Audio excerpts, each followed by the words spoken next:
Which series was that? That was the one from the 80s.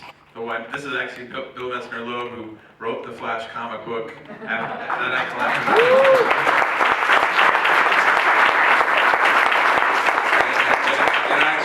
Actually, it's funny. I collected Flash, was my absolute favorite character, and Bill did a fantastic run on it. And I don't know if you probably will never remember me, but I used to go to every Detroit convention. I go up to Bill and talk to him and ask him about all the Flash stuff. But yeah. Well, I don't actually remember anything from the 80s, so. Fair enough.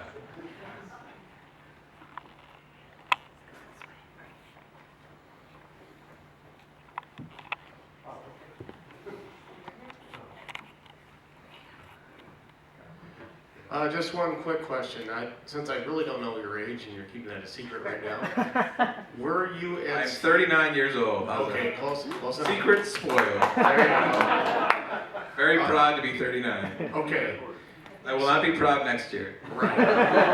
I'll be 39 next year as well. Okay, I'm trying to work that out.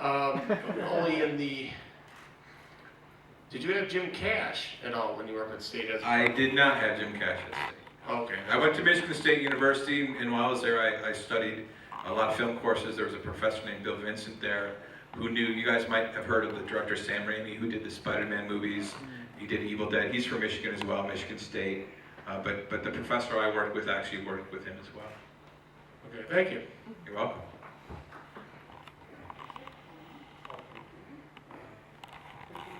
Okay, now I remember. How does a layperson get a story published? It's a great question. So one of the things we talked about actually today, and I met with these kids for an hour. They were actually pretty brilliant. We came up with some pretty good stories, like Mr. Tomato Guy. Doctor. What's that? Doctor Tomato Guy. Thank you. Thank you. I got to remember that. He was a doctor, so he could help you. That's what the kids said. That was very nice. Thanks. But anyway, the one thing I said to them about writing is, you guys have seen that movie Ratatouille. And one of the things I love about that movie, beyond it being a great movie, is that, and if you haven't seen it, it's all about this rat who wants to cook. And everyone's telling me he can't cook because he's a rat, and the only person in his head, this chef says, anyone can cook. And really, anyone can write. Anyone can be a writer if they want to be. And the best thing about writing is it doesn't cost anything. Like you can start writing your own comic books right now. You can start, the thing I would do is I write my own scripts, and I try and go find an artist to draw those scripts, like a local artist, and just start making your own comic books. And then once you get your own comic book made, it's a lot easier to give it to a publisher and say, this is, here's an example of my work, rather than just a script. You can have something. Yeah, but it's. I mean, there's so many people out there to do it. You can get on the internet too and find artists that you want to work with. So what draws you to DC characters more than Marvel characters? I always found DC characters, so there's a big difference, and some of you guys who don't know the difference between DC and Marvel. So Marvel is Avengers and X-Men and Ghost Rider and Spider-Man and stuff like that, where DC is like Superman and Batman and Wonder Woman and Green Lantern. And the thing I've always loved about DC Comics, beyond I was exposed to them first, so that probably is a lot of it, and I was exposed to the Super Friends cartoon, which is a lot of it. But the DC characters, the difference is that both sets of characters are very aspirational. You want to be Spider-Man, you want to be Batman, you want to be these superheroes, and I find superheroes very, very aspirational. But the thing I love about DC Comics is that I find them very inspirational too. I think DC Comics like Superman and Batman and Wonder Woman and Green Lantern are very inspirational characters. They have those icons. There's a few people wearing like these shirts with symbols on it. DC characters are very kind of primal in their icon status and their symbolism and everything else. Like Green Lantern, you are chosen to be a Green Lantern because you can overcome great fear. And I find that really interesting because fear is such a horrible thing that doesn't exist. Like it's all in our heads and our hearts, and we can't even measure fear. But it's such a thing that exists out there and affects us, and we let it fester in us, even though it's something we can discard if we want. And so someone that's chosen to become a Green Lantern that is chosen because they can overcome great fear, whether it's whatever the fear is, I find very inspiring. And a character like Superman, he's raised by good people and he does the right thing, simply because he's told to do it. That's very inspiring. And Batman, who doesn't wallow in tragedy, but picks himself up after his parents are killed and says, I'm going to make a difference and try and do something better. Whereas at Marvel have great characters, but Iron Man's this rich guy who's kind of a drunk, who builds armor and then repents for what he did. And he's a cool character, but I just see DC as so symbolic. Like, you see Superman right there, and I tell Warner Brothers this sometimes, like that Superman symbol is more recognizable across the world than Warner Brothers, right? So if you see that symbol anywhere, I would gather people probably will say that's Superman, and they'll know who Superman is. That's why I prefer DC characters. I think they're larger than life and they're very inspirational to me. Hi, so I'm one of the 5 Aquaman fans on the planet, and I've really been enjoying. Yes. And I've really been enjoying your Aquaman run, and you and I have recently done what a lot of people thought was impossible, which is get people to take him seriously. So I was kind of wondering why you were leaving after only a year and a half. I'm staying on the book. I'm working on the book, so. Oh. Yeah. Excellent. I've been working. So there's a character. I don't know how. Most people probably. Is there anyone that's never heard of Aquaman? Some people not heard of Aquaman. A couple people haven't heard of Aquaman. So Aquaman's this character in the Justice League who wears an orange, kind of goldfishy scale shirt, green pants, and he swims. And his power is he talks to fish, right? And so. Yes. And so, over the years, people have kind of made fun of Aquaman because if he's not in water, what's he gonna do? Like, what can you do, Aquaman, if you're not swimming? And so the character has been kind of made fun of in pop culture, and he's a pretty famous character. And so I relaunched the book last year, and most of the time, people try and make Aquaman really like grouchy and aggressive and strong to try and overcompensate for it. But I find in writing is like, if the general public has an opinion about something like Aquaman's kind of lame. It's okay to say it out loud, like Aquaman's kind of lame, right? But if you embrace that and use that as a tool in the book, when I reintroduce the character, the people, like the general public in the comic book itself thought, well, Aquaman's kind of lame, all he can do is talk to fish. And then Aquaman himself has kind of become an underrated character, and you feel for Aquaman because all these people have an opinion. They're judging Aquaman, and I think everyone can relate to being judged unfairly. So by honing in on what the public believes of Aquaman, saying this is a negative, well, I turn it into a positive by saying, well, Aquaman's going to be underrated and judged prematurely, and every one of us on the planet has felt that. So if we can empathize with Aquaman, which is a feat in itself, right? For a guy who talks to fish, then it's going to work. And the book worked. And the book, for 2 months, the book actually outsold every single Marvel comic. So it was almost a joke that issue 5 of Aquaman outsold X-Men and Spider-Man, and a lot of commentary was like, oh my God, it outsold every Marvel comic. And then the next month, Aquaman 6 starred his wife, and that outsold every Marvel comic. So the joke was, hey, look, Aquaman outsold every Marvel comic, and then the next one, and so did his wife. Which is great, but thank you for that. Thank you. But anyway, one of those points is writing comic books. You can take any character that has potential, and unlock that potential if you have a passion for it and the right idea. And remember that it's all about relatability and the emotion and the human storytelling. Comics are great and large and bombastic, and I've done my fair share of huge, epic, sci-fi stories. But at the end of the day, the characters have to be relatable, and they have to be. You have to empathize with the characters.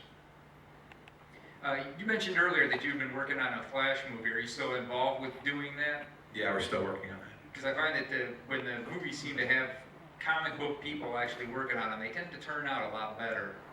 Yeah, we'll see what happens with that.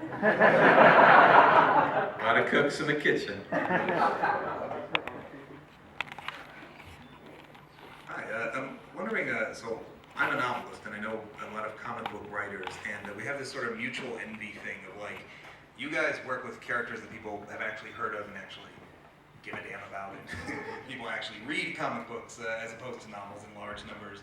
And then when I talk to my comic book friends and I talk about being jealous, they say, well, but we're so tied down by the characters. And when you talk to them, they all sort of have these secret, personal back burner projects. So I wonder with you, you sort of mastered so much the pantheon, and I wonder, you're insanely busy, but I wonder, do you have kind of more personal projects, characters, maybe non-DC, superhero characters or things like that that you've kind of got cooking in the back of your head? Yeah, you know, one of the interesting things about comic books in relation to Hollywood is I've probably written, like, say 650 comic books, and 648 of them have been published. Like, maybe 2 issues of something I've written have been published in comics.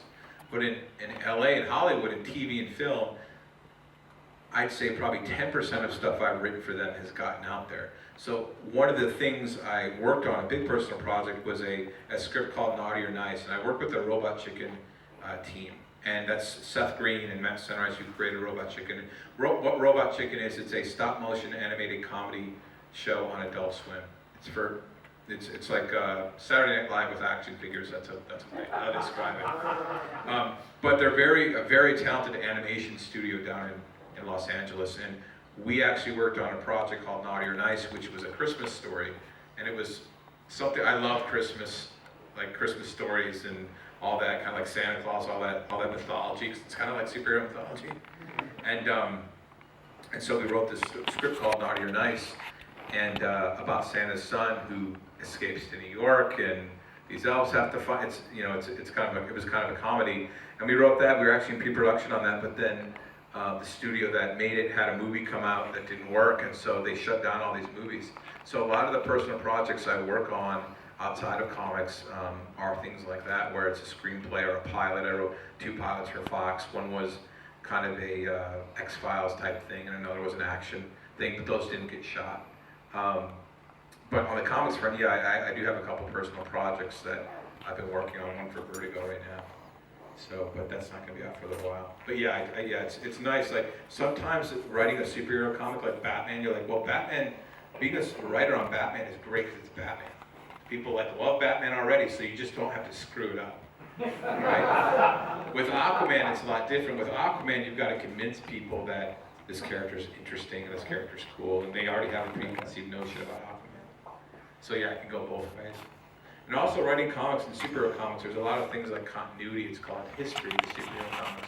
Because Batman isn't #1. Batman's has had probably more stories told about him than any fictional character in history, which is really interesting. But then you have all those other stories that you have to take into account and build off of. So yeah, there's pluses and minuses, sure. Did you hear about the first Middle East Film Comic-Con in Dubai this year? I did hear about that, yeah, that sounds really cool. I heard that because DC is doing a lot of international. So one of the things about comic books that's really interesting over the years is that they've just gone digital, meaning you can read them on your iPad. And the most fascinating thing to me about that is we've found that 40% of our audience on digital format is international.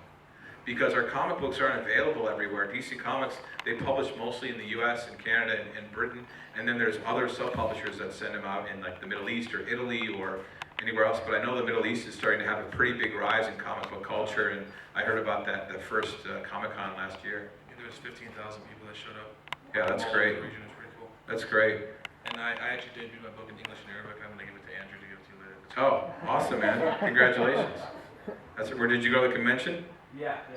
Cool. It was pretty amazing. That sounds amazing. How was the food? It's really good. As expected. Hi, I'm wondering if the DC reboot was your idea, and if so, how long did it take to map out all the changes you wanted to make? I'll translate that question for people who don't know. So last year, comic book sales go up and down, and last year, DC Comics, the publishers really, Dan DiDio and Jim Lee, decided to relaunch the entire universe. And that means that they were going to take all their, like I say, Batman's on like 450 or Green Lantern's on 75 or whatever, and they said, we're going to stop everything at this number, and then we're going to relaunch everything at #1 so that people, if they have ever wanted to try Green Lantern or Batman or Aquaman, that they can pick up the first issue, and we're going to do that all in 1 month. So that's what the reboot is. And the term reboot comes from comics. I think it comes from comics. It's a term that means we're going to end the stories and the history and change everything and relaunch it for a new audience, and hopefully the old audience too. Makes a lot of people mad. You know that, right, though? Yeah, when we change stuff. But it's trying to expand the audience and get a new audience in there, as well as keeping the old audience. That was Dan and Jim that really were behind that. What was the other part of the question? Well, it was basically how long did it take you to sort of figure out what you were going to do with each character? Well, I really worked on my own books, so on Aquaman I kind of already, I figured out really quick. I just thought, well, let me take all the negative preconceptions and put them in this issue and try and focus on Aquaman as a human being and a guy who's, you know, who's kind of this reluctant hero who's dealing with prejudice all the time. And then Green Lantern, I knew, you know, I continued Green Lantern on. I've been writing Green Lantern for 7 years. The book still sold great, so they didn't want to change much. So we didn't have to change much, and it kept going. And then I took over Justice League, which is a team with Batman, Superman, and Wonder Woman, and all the DC icons. And that was a challenge because everyone was making changes to them. So I had to follow other people's changes on Superman or whatever and figure out what they were doing to do my book. So that was the trickiest.